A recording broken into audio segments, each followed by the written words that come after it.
makuseni pa social media kukandira matombo gorimbo china mda shama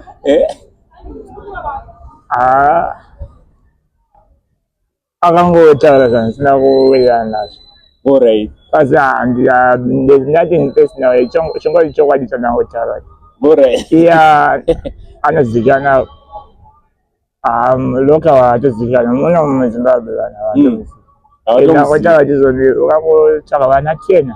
Alright. Ukavabvunza ndozvamanyore vatomuziva sha kungobvunza vana 10. Vana 10 njeri ukada munhu usati kuzivikana nevana munyika mako hausati wakuzivikana local.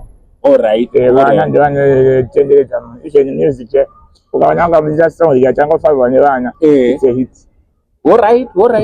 So song ikasaimbwa nopa nekuprimary zita rako rikasanyorotaurwa kuprimary aisi hit nyarara aisi hit samuri kuti gorimbo ari kumanikidzira ere? Aiwa handisida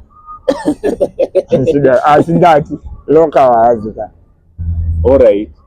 Saka strategy yakushandisa isei kuda kuzivikanwa toita izvozvo yekuataka ma-elders kuda kuzivikanwa kwako.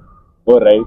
Ende kutomupindira kwatandoita inini ngatomukedzera tazivikana marriage kwazowana kutotsvaka ndiani achabva naye but avana vamuziva sanga ambodzika mari kwaari avana vamuziva ende kugara kunza zvino kuti iva international. Alright.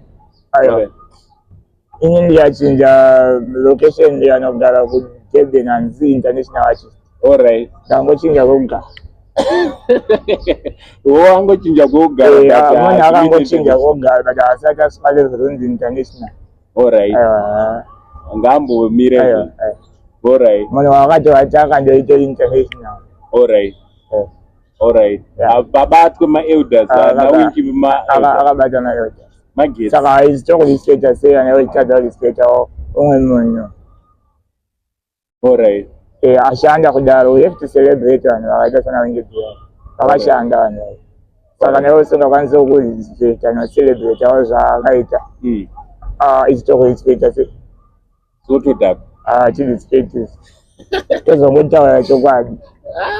Great Mondris pakachi mudhara. Alright. So advice yenyu kune vanenge vachisidawo kurira vanoshandisa mazita ema-elders ndeyekuti kudii? Ndeyekuti unopera baba. Alright. Unopera.